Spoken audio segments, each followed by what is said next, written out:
안녕하세요. 친절한 제시입니다. 이번 주 한눈에 보는 미증시 시작해 보도록 하겠습니다. 오늘 이와 같은 내용을 갖고 왔는데요. 이 두 가지 6월 FOMC 주요 투자은행 의견 및 차트 분석가 의견에 대해서 좀 더 집중적으로 말씀드리도록 하겠습니다. 시작해 볼까요? 먼저 지난 금요일 3대 지수는 소폭 하락했습니다. 장중 변동성이 상당히 컸는데요. 핵심 키워드는 내마녀의 날, 패드 위원들의 매파적 발언, 연휴를 앞둔 시장입니다. 먼저 지난 금요일은 내마녀의 날이었습니다. 그래서 장중 변동이 상당히 큰 모습을 보였는데요. 초반 상승은 경제지표 발표에 있었습니다. 미시간대 1년 5년 기대 인플레이션이 예상치와 이전치를 모두 하회하는 모습 보이면서 장 초반 이렇게 상승으로 출발을 하다가 패드 위원들의 매파적 발언으로 2년물, 10년물 국채금리가 상승하면서 주가도 하락 변동을 보이는 모습을 보였습니다. 또한 연휴를 앞두고 있는 상태에서 관망세가 짙었다고 할 수 있겠습니다. 19일 월요일은 노예 해방 기념일로 출장을 하게 됩니다. 주요 지표 추이를 보시면 공포지수가 13.54를 기록하면서 지속적으로 증시의 안정성을 보이고 있는 상태이고요. 2년물, 10년물 국채금리 달러 인덱스는 매파적인 발언으로 인해서 상승하는 모습 보였습니다. 2년물 국채금리 같은 경우에는 5%대 진입은 시장에 압박을 줄 것으로 보입니다. 금은 소폭 상승했고요. 유가는 1.85% 올랐습니다. 주요 지표 주간 등락률은 한번 참고하시면 될 것 같습니다. 그 다음은 S&P 업종 ETF 주간 등락률 보시면 에너지 업종만 소폭 하락을 했고요. 그동안 소폭 조정을 보이던 기술 업종이 가장 큰 폭 상승했고 소재 업종이 그 다음으로 상승을 했는데요. 이 부분에 대해서는 미 차트 분석가 의견을 통해서 말씀드리도록 하겠습니다. 이번 주 체크 포인트는 주요 경제지표 발표가 없는 가운데 패드 위원들의 매파적 발언 소화 여부가 중요하다 할 수 있겠습니다. 가장 중요한 것은 파월 연준 의장이 의회 증언이 21일과 22일에 있는데 6월 FOMC에서 기준금리 전망을 크게 올렸음에도 시장이 믿지 않는 가운데 파월 연준 의장이 매파적 발언을 할지 이 부분이 상당히 중요하다고 할 수 있겠고요. 그뿐만 아니라 여러 패드 위원들의 매파적 발언이 지속될 것으로 보이는데 계속 무시할까 아니면 반응할까 체크가 필요해 보입니다.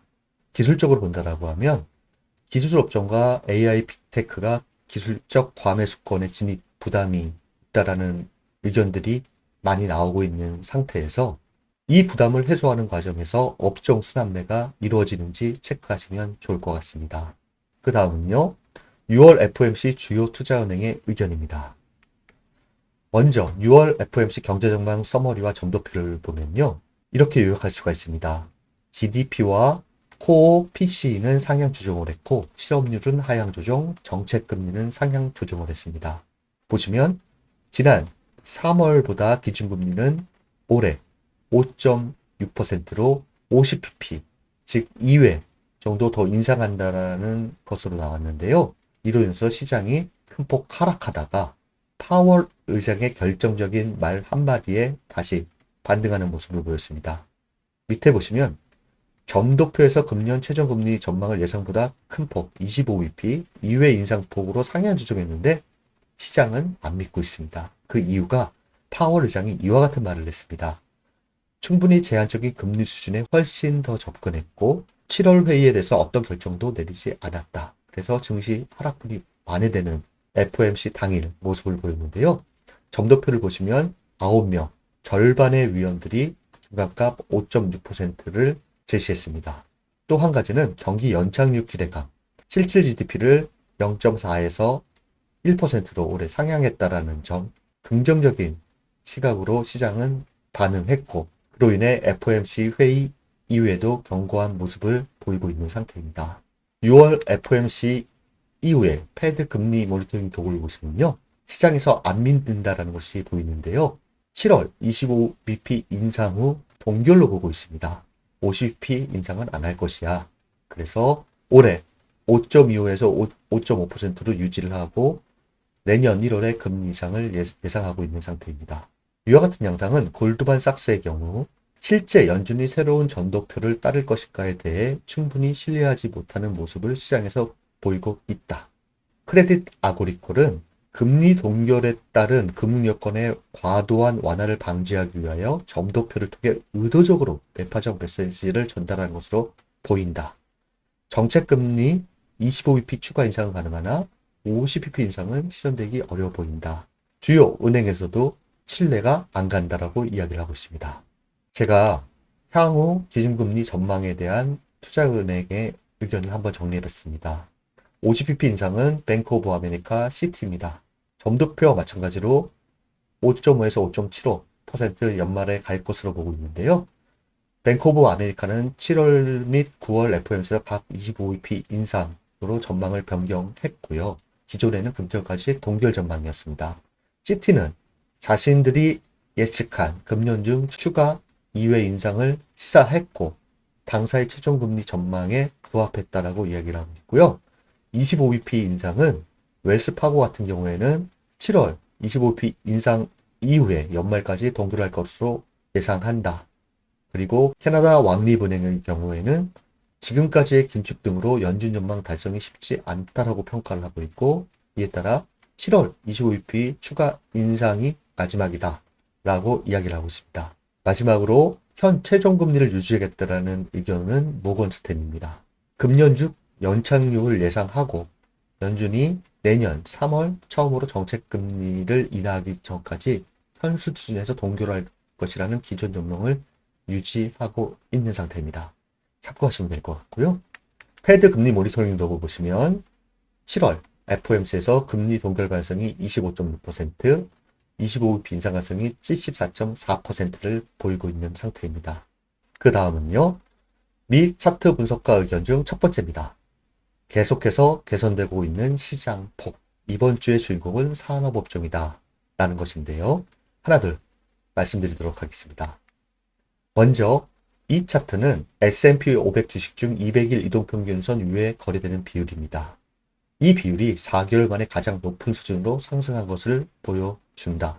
현재 S&P 500 주식의 67%가 상승세를 타고 있고 50일 이평선 이상 비율은 71%로 상승했다.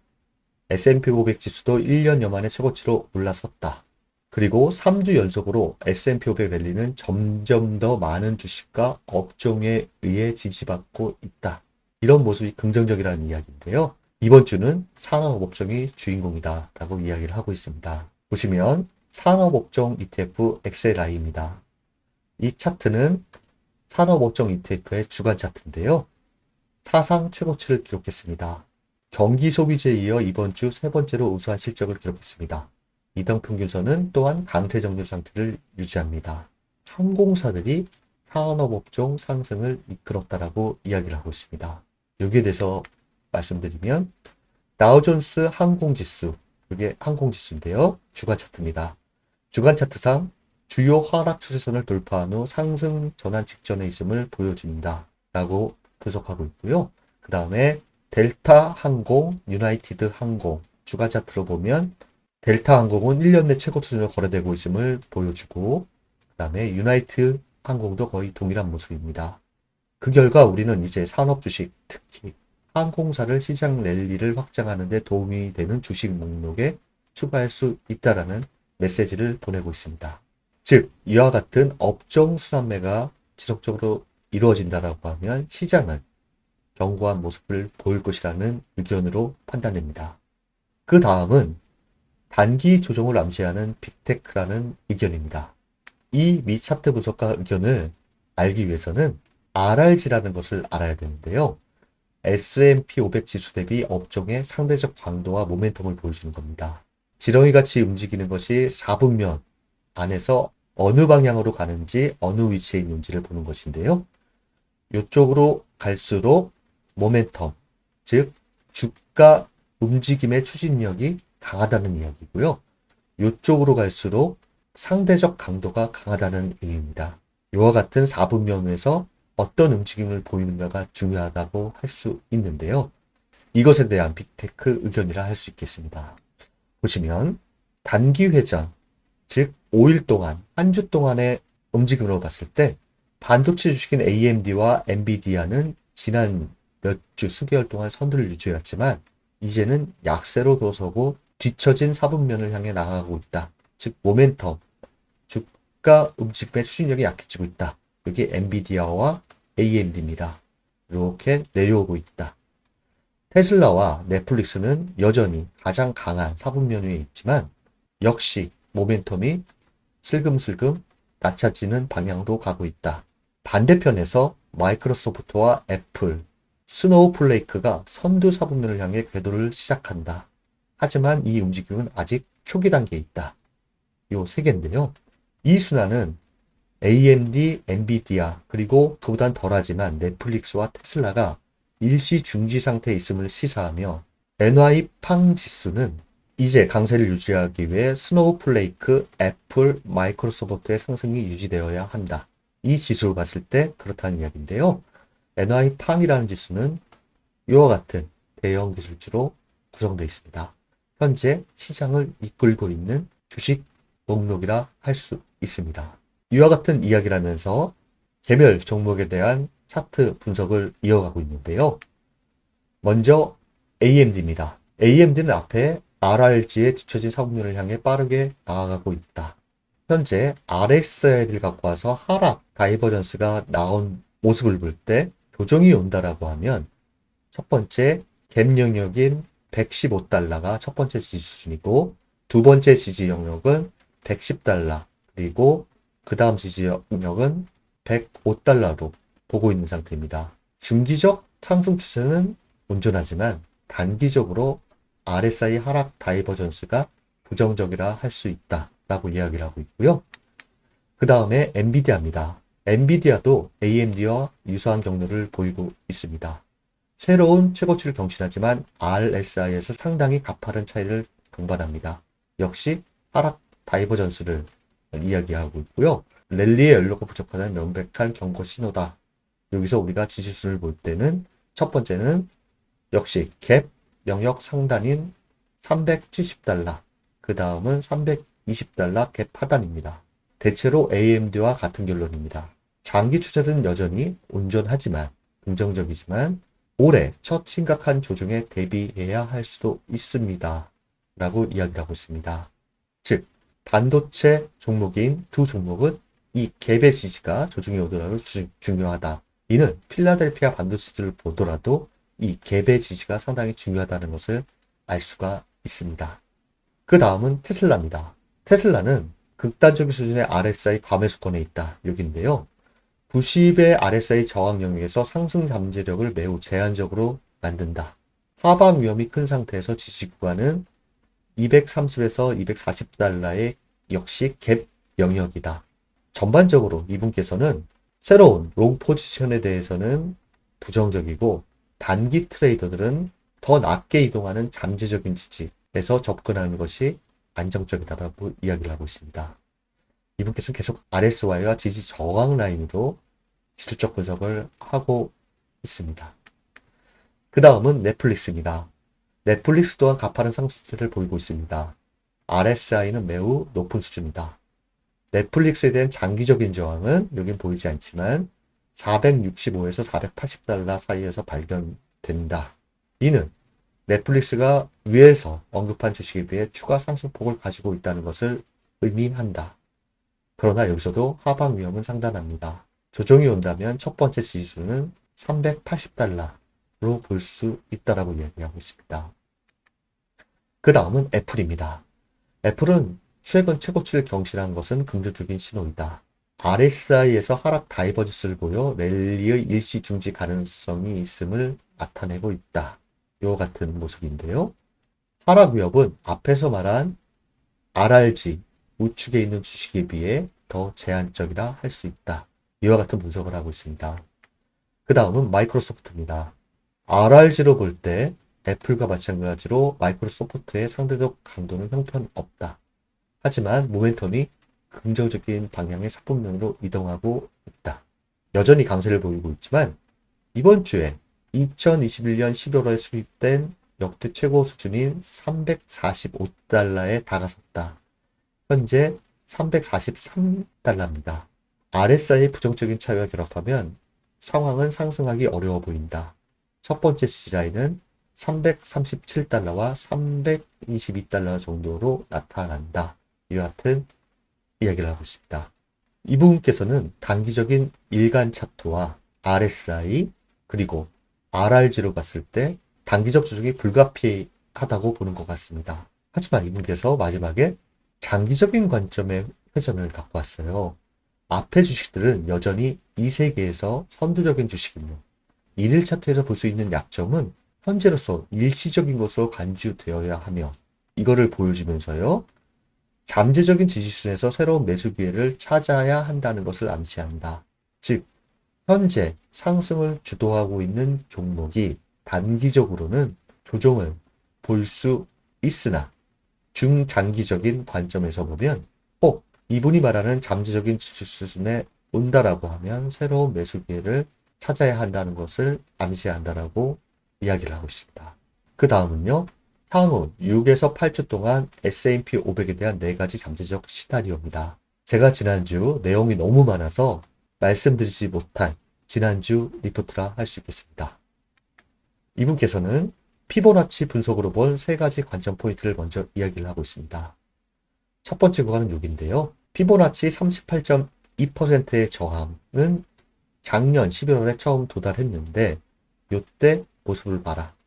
쉽지 않았다. 뚫기가 쉽지 않았다. 그 다음에 50% 수준은 올해 2월 최고치가 끝난 4,155 부근이다. 4월과 5월에 이 수준을 얼마나 많이 테스트했는지 주목하십시오. 라고 얘기했습니다. 여기 엄청난 저항권에 부딪혔고 이를 통해 2022년 8월 최고치와 61.8 구간 4,300 수준에 집중하는 이유를 분명히 알 수 있을 것입니다. 라고 이야기하면서 4가지 시나리오를 제시하고 있는데요. 현재는 여기를 뚫은 상태에서 이분이 말하는 4가지 잠재적 시나리오에서 어느 방향성을 가질지 유추해보면 좋을 것 같습니다. 첫 번째는 슈퍼 강세장 시나리오입니다. 1번으로 되어 있는데요. 애플이 멈추지 않고 사상 최고치를 경신했죠. 심지어 더 높은 가격을 향해 나아가고 있고 올해 메가캡 성장 거래는 계속 작동하고 있다라면 이거는 4,600을 향해 갈 것이다. 라는 슈퍼 강세 시나리오가 첫 번째고요.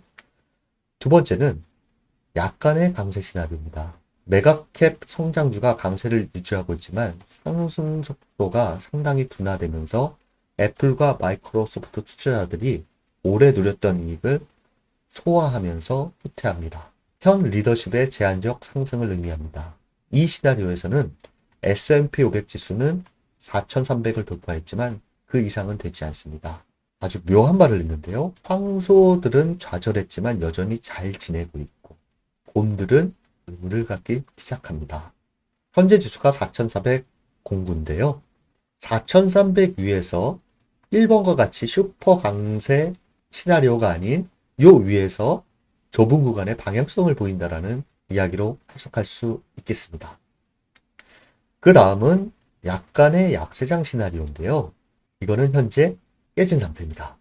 만약 4,300 돌파가 실패한다면 어떻게 될까요? 상승주도 메가캡에 대한 차익 실현 모드로 들어간다는 것을 의미할 것이다. 시장은 단기적인 하방 충격을 받게 될 것이다. 다음 몇 달간은 약간 거친 모습을 보일 것이다.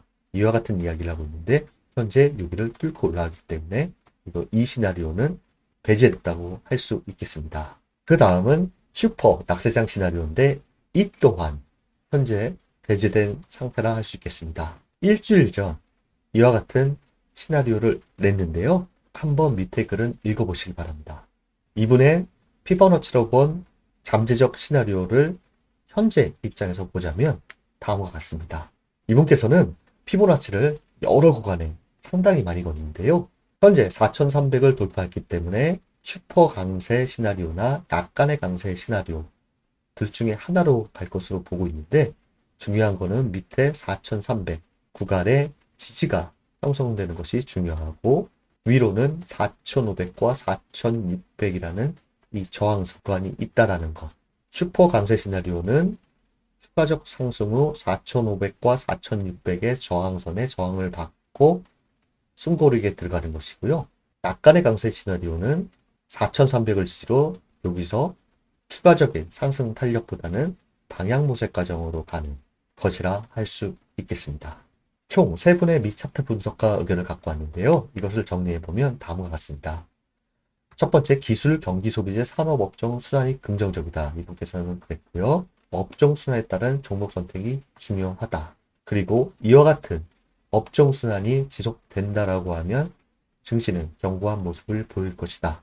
두 번째는 NY팡, 현재 시장을 주도하고 있는 빅테크의 경우 기술적으로 단기 조정이 불가피해 보인다. 그러나 중장기 관점에서는 잠재적인 지지 라인에서 새로운 매수 시점으로 봐도 나쁘지 않다라는 이야기를 하고 있습니다. 마지막으로 S&P 500에 대한 4가지 잠재적 시나리오는 피보나치로 봤을 때 현재 4300 돌파로 슈퍼 강세 시나리오와 약간의 강세 시나리오에 진입한 상태다. 이렇게 요약할 수 있겠습니다. 미차트 분석과 이 세 분의 개인적 의견이니까요. 투자에 참고 정도 하시면 좋을 거라 생각됩니다. 그 다음은 책에서 배우는 투자 이야기입니다. 맞는가 틀리는가 그게 중요한 게 아니다. 중요한 건 옳았을 때 얼마를 벌었고 틀렸을 때 얼마를 잃었는가 하는 것이다. 조지 소로스의 명언입니다. 이번 한 주는 주요 지수, 주요 종목이 과매수권에 진입한 상태에서 시장에 큰 영향을 줄 만한 재료가 부족한 가운데 제롬 파월 의장의 말, 그리고 연준 인사들의 매파적 발언을 기존과 같이 무시할 것이냐, 아니면 흔들리고 반응을 할 것인가가 핵심 키포인트라 할 수 있겠습니다. 이번 한 주도 여러분들을 응원합니다. 감사합니다.